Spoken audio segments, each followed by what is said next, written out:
Hello students, this is Govind sir and today's topic is cellular concept. In the previous videos and lectures, we have completed about modulation and need of modulation, types of modulation. After that, we have completed two types of modulation, that is amplitude modulation and frequency modulation. So the unit 5th of first part of unit 5th will be covered in the previous videos, and the next part of 5th unit, that is mobile communication, and the first topic of mobile communication, that is cellular concept. So start with the cellular system coverage area. The coverage area in the cellular system can be subdivided in various cells. First one is picocell. Picocell means if you are covering a building, then that small area will be called picocell. Next is microcell. Microcell is when we are covering our urban area, then it is called microcell. Microcell is greater than to the picocell. Okay, if you are covering suburban area, that is much larger than the microcell, so it is called macrocell. Okay, and if you are covering a global area, or can say all the you are covering all the area, then it is called global area. Clear? So this is the cellular system coverage area. It is sub classified in picocell, microcell, macrocell and global cell. In if we talk about in the size of that area, so picocell is the smallest size, and microcell is larger than picocell, macrocell is larger the previous two, and global cell is complete coverage. Further, we are talking about the transmission capacity in the cellular systems. You can see in the x-axis there is a data rate in the Mbps, and you can see on the y-axis there is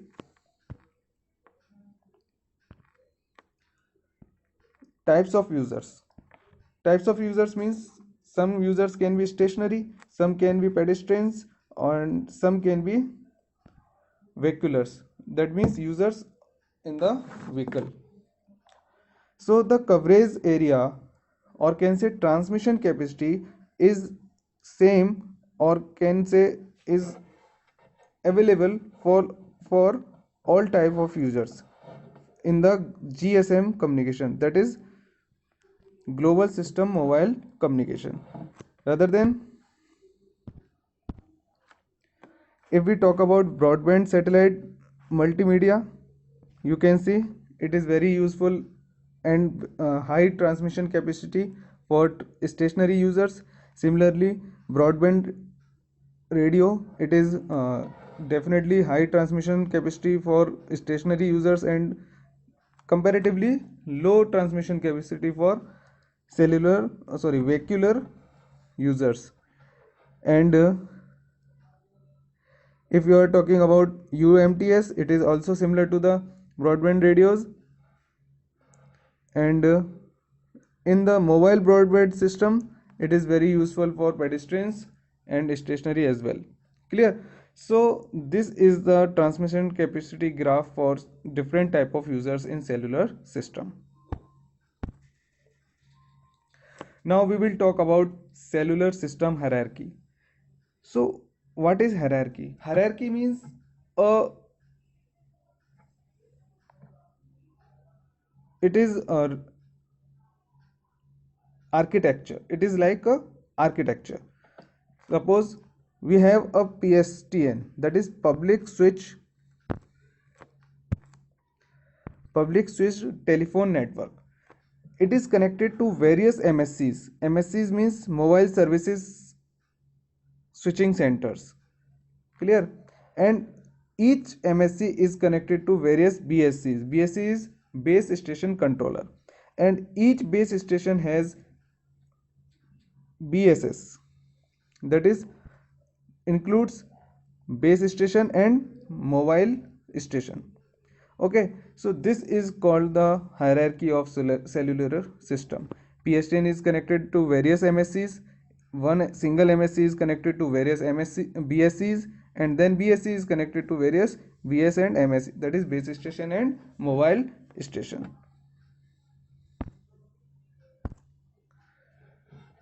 Now, what is cellular concept? The cellular concept was a major breakthrough in solving the problem of spectral congestion and user capacity. We have some problems in previous cellular systems. In the cellular concept, we have solution to spectral congestion and user capacity. It offered very high capacity in a limited spectrum allocation without any major technological changes. The cellular concept has the following system level ideas. First one is replacing a single high power transmitter with many low power transmitters, each providing coverage to only a small area. So in this cellular concept, high power transmitter is replaced by a single high power transmitter is replaced by a many low power transmitters, and each provide coverage to only a small area. Simply, large area is divided into a small area. And another, neighboring cells are assigned different group of channels in order to minimize the interference. Neighboring channels has different group of channels, different set of channels, so that interference can be neglected, can be minimized. The same set of channels is then reused at different geographical locations. The same set of channels can be reused at different geographical locations. We will continue this concept. When designing a cellular mobile communication system, it is important to provide good coverage to provide good coverage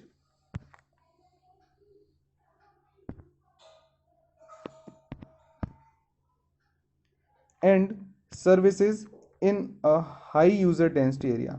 It means we have to focus on high user density area to provide good coverage and services.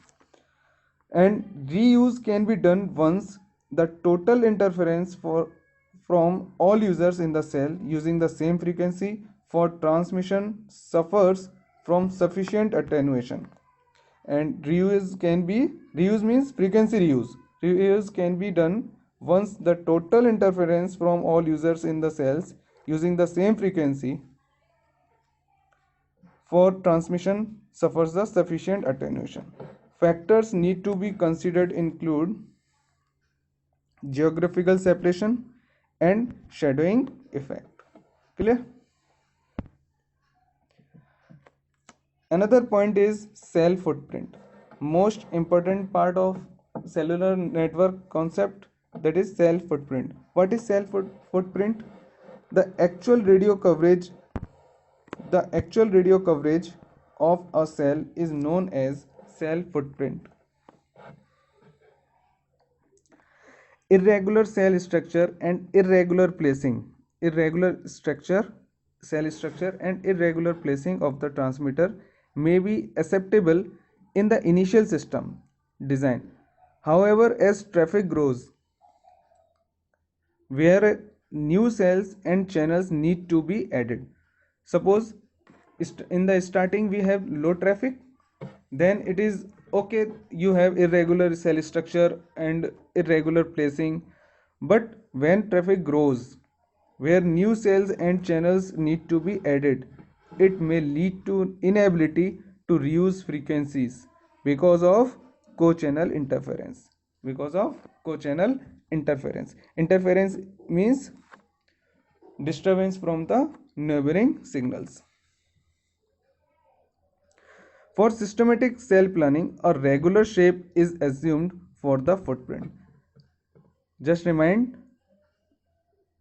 what is cell footprint? The actual radio coverage of a cell is known as cell footprint. So coverage counter should be circular. Coverage counter should be circular. However, it is impractical because it provides ambiguous area with either multiple or no coverage. Either multiple coverage or either no coverage. So that's why we are not taking circular footprints. Due to economic reasons, the hexagon has chosen due to its maximum area coverage. We have different shape of footprints. First one is triangular, second one is square, and third one is hexagon. In this first, the triangular in the triangular footprint, the area is around 1.3 r square, and it is cleared in the diagrams what is r. For same r, the area is 1.3 r square, and in the square footprint the area is 2.0 r square, and in the hexagonal footprint the area will be 2.6 r square. So it is clearly mentioned that the area covered by a hexagonal footprint is much larger than the other areas, other footprints. Now another important point of cellular concept, that is cellular geometry. We have decided that footprint should be hexagonal. So number of hexagonals are shown in this figure, and how we calculate, how we geometrize this structure, so it is very clear from that figure. This is the image of the cellular concept. There are many hexagonal footprints. So we have two axes. First one is this axis and second one is this. This is I axis, this is I axis, and this is J axis. Clear? So these axes show the shifting from the center. Suppose we have the center this, and starting the counting 1 2 3, the each center of a footprint is noted as 1 2 3 in numbers. Okay, and first one is in that in x-axis, or can say I direction, and second one is j direction. These I and j are known as shift parameters. Then the distance between the two cells centers can be calculated as d equals to root of I square plus j square plus ij into root 3 of r. This is called cosine rule. It is very clear what is r, because in the previous slide we have mentioned what is r. This is shown in this figure, and what I and j, it is mentioned in this figure. So for calculating the distance between two cells, it is use the cosine rule, that d equals to root of I square plus j square plus ij into root of 3 into r. Okay,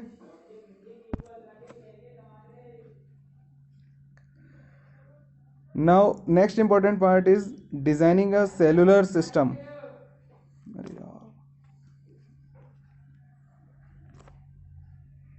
Designing a cellular system. There is a important part is cluster. Cluster, what is cluster? Cluster is a arrangement of number of footprints in a area, and the cluster size must be satisfied the equation, that is n equals to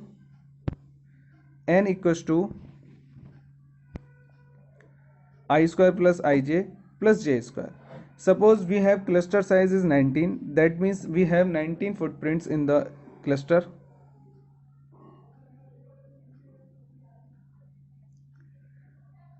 The size must be satisfy, the cluster size must be satisfy I equals to n equals to I square plus ij plus I j square.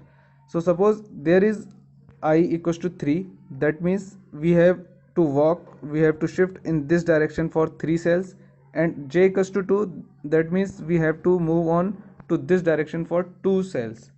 Okay, so this is the calculation for I and j, and according to it the n must be 19, that is cluster size must be 19. Clear? So this is all about the cellular concept in the mobile communication. We have studied about uh, geographical area of cellular and the capacity diagram and the hierarchy and the footprint and also the designing of cellular system. So we will discuss in the next lecture, that is GSM system.